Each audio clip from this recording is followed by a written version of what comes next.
I, a 32-year-old woman, have been married to my husband Ryan, who is 35 years old, for 4 years now.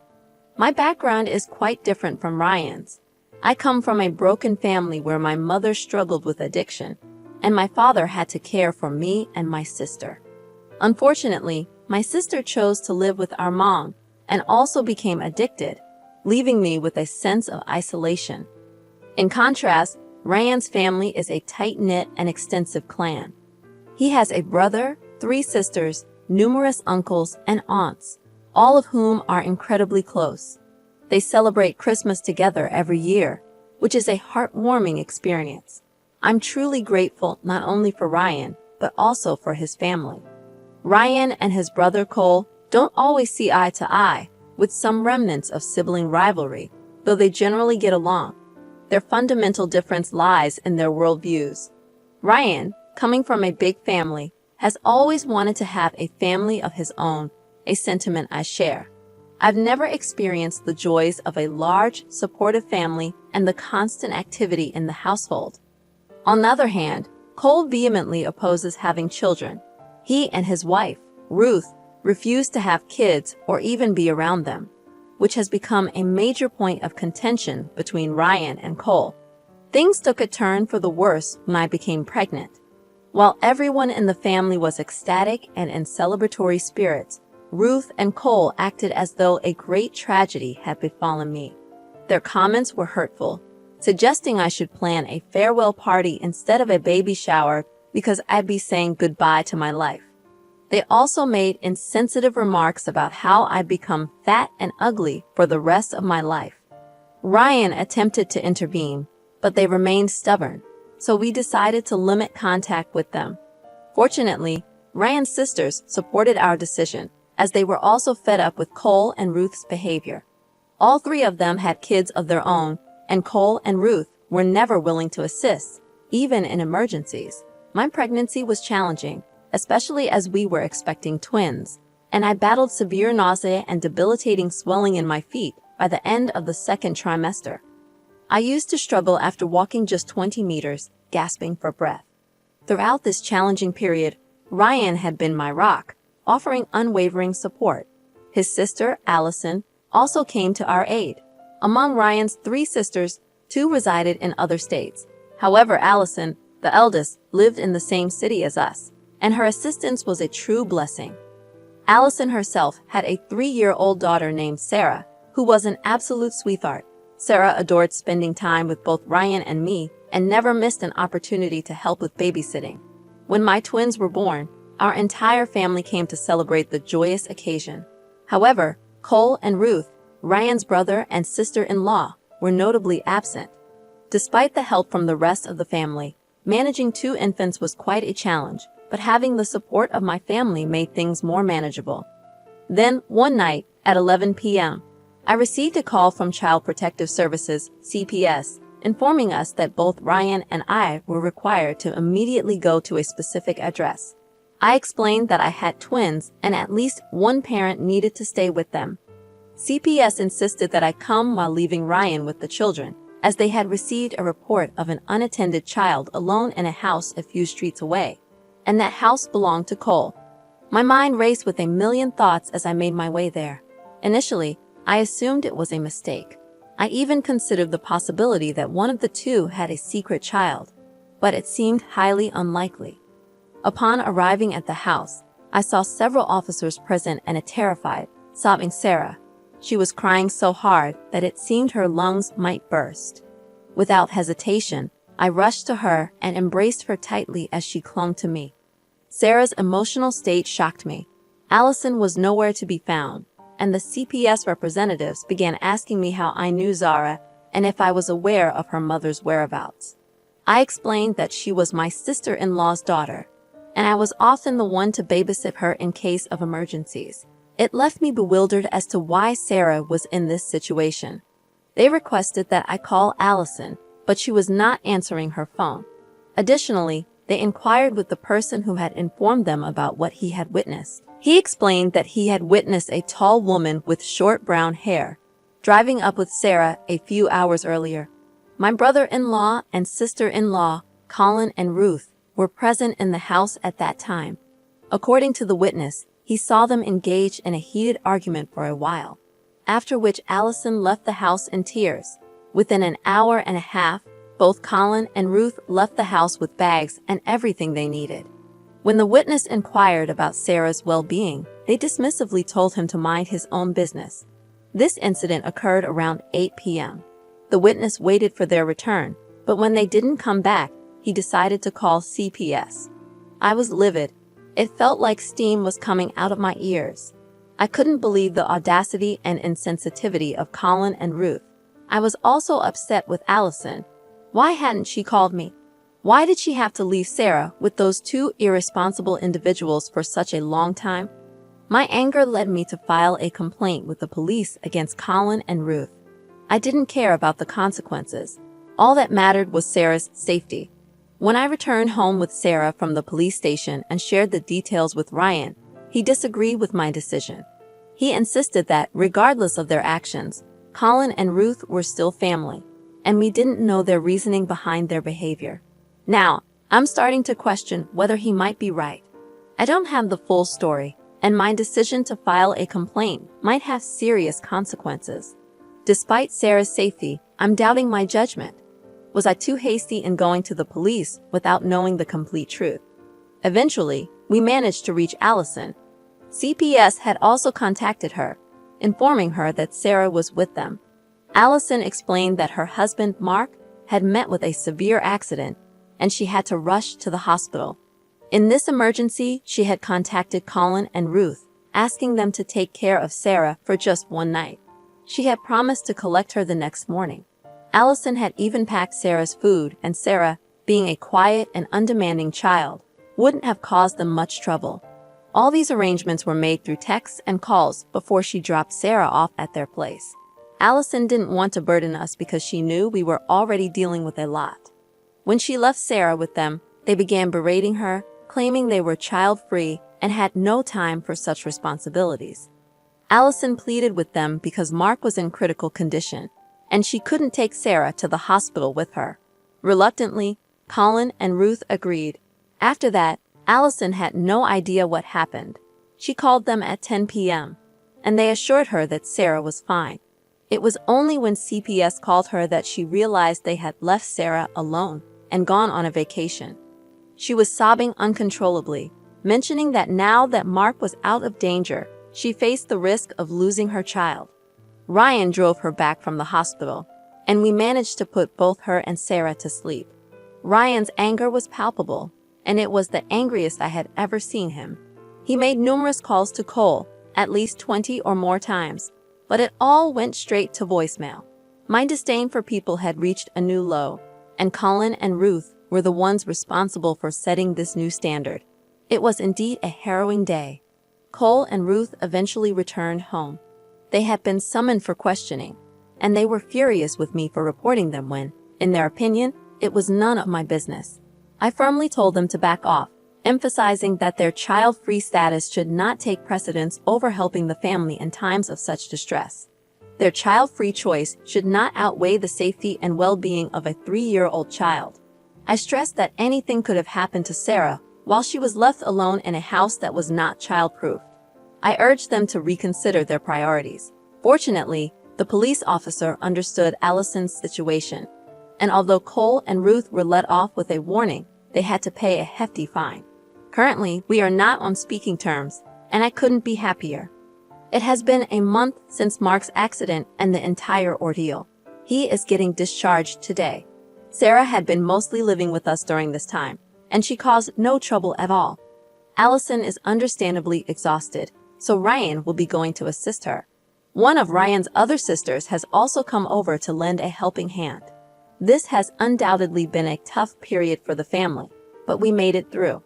Everyone, including my mother-in-law and father-in-law, has distanced themselves from Cole and Ruth. To be honest, they deserve it. I am simply relieved that the nightmare is over. Regardless of what happened, Sarah is Allison's responsibility, and she should not expect others to make exceptions for her. She is the parent, and she needs to be prepared. I completely understand that some people choose to be child-free, but sometimes you do things for others even if it makes you uncomfortable or annoyed. That's how relationships are built and maintained. It's disheartening to see how selfish they have been. You're definitely not the one at fault here. Neither your brother-in-law nor your mother-in-law have acted like rational and responsible adults, and they had this coming. I'm relieved that nothing happened to Sarah, and I feel deeply sorry for Allison. You absolutely did the right thing, OP. I live in a large apartment complex. One day, as I was heading out with my dog, I needed to take the elevator down. My dog is 8 years old and incredibly well-behaved. She doesn't bark at anyone and has a calm demeanor. She only approaches strangers in public when they signal for her to come to them. She's a medium-sized dog, and I can't imagine anyone finding her intimidating. She is always on a leash when we're outside the house, unless we're in a designated area where dogs can be off-leash. While waiting for the elevator, it arrived, and there were 2 people inside, a female aged 15 to 20 and another female aged 20 to 25. When the elevator doors opened, my dog attempted to enter, but the younger woman inside started shrieking, loudly expressing her fear of dogs. I calmly informed her that the elevator was for everyone, including dogs, and we both stepped inside. As a courtesy, I kept my dog on a very short leash, positioning her behind my legs at the opposite end of the elevator. However, the passenger continued yelling, insisting that we leave. I responded by saying she could take the next elevator if she didn't want to ride with a dog. Despite her protests, she chose to stay, and we had an uneventful 20-second journey to the ground floor. At no point did she mention being allergic to dogs, which might have warranted me taking a different elevator. Upon exiting, she made several comments, some quite rude, but I ignored her and proceeded to my car. I wonder if I was under any obligation to accommodate her by taking another elevator. I understand the analogy of the sword, meaning if it were another situation, I would have waited. However, in this case, it wasn't about my appearance. It was about my dog, whom I consider part of my family. I find it difficult to accept discrimination against my dog, just as I would against any family member. Am I in the wrong here? Should I have chosen to wait for the next elevator? I appreciate the feedback, even the critical ones.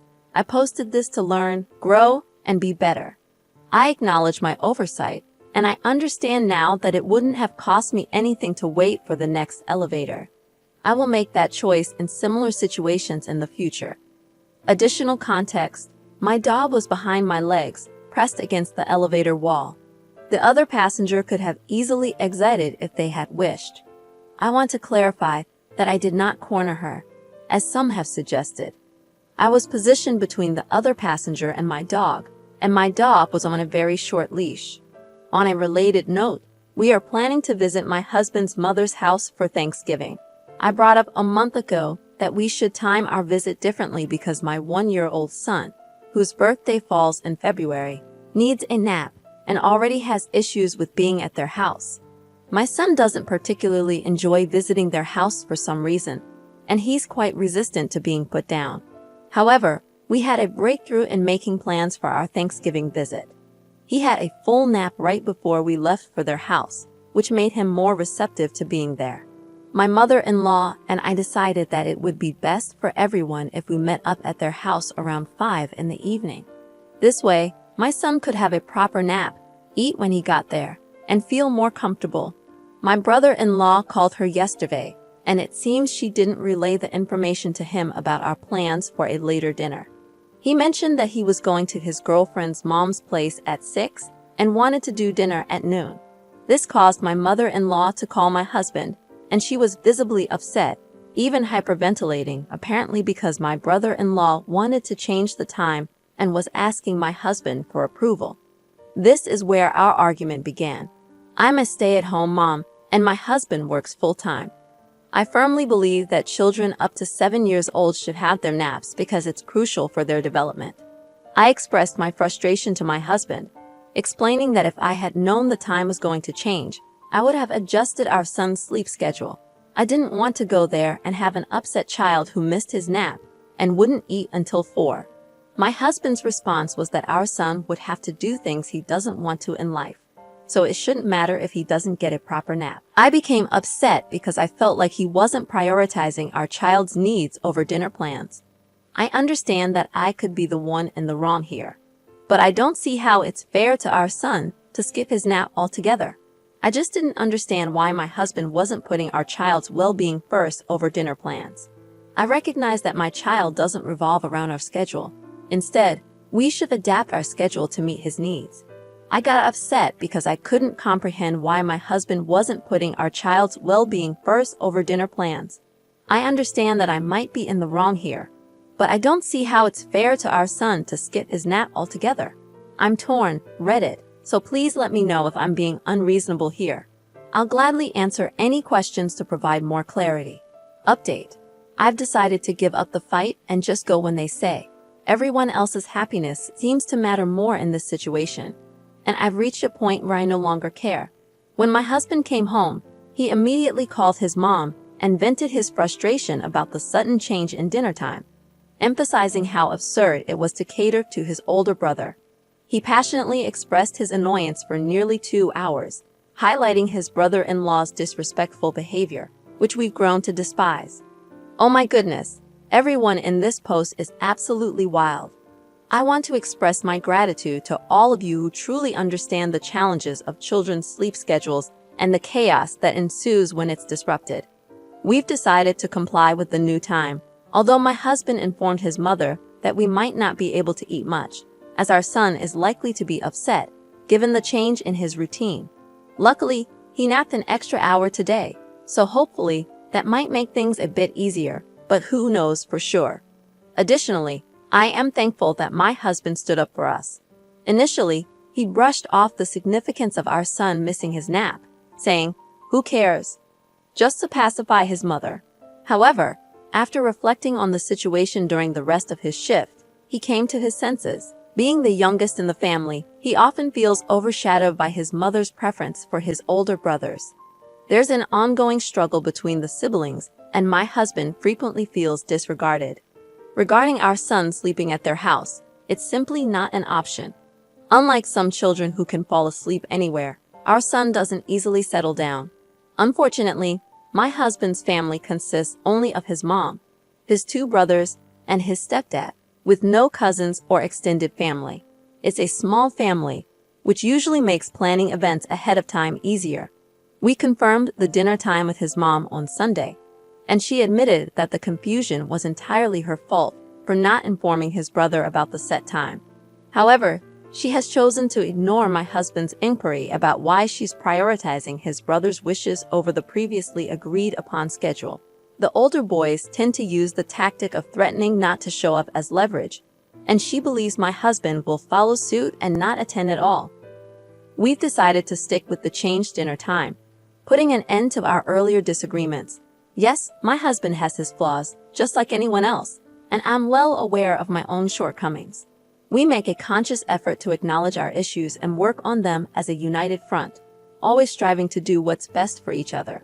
Holidays tend to be a bit challenging for both of us, creating stress and tension at an all-time high. He's been in this situation before and understands it, but the way we met is quite unconventional and wild. However, we genuinely love each other deeply. My husband works 6 days a week, putting in long hours of 9 to 10 hours a day to provide for our family and pay for the house we own. While I am the primary caregiver, he is also very present in our children's lives. Following dinner, as I was on my way home, words were exchanged about his dog's behavior as it kept taking food from my son's hands.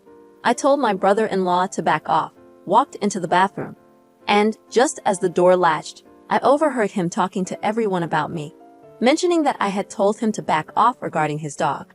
Frustrated, I stepped out of the bathroom and impulsively grabbed a handful of freshly carved turkey, which I threw straight at his face.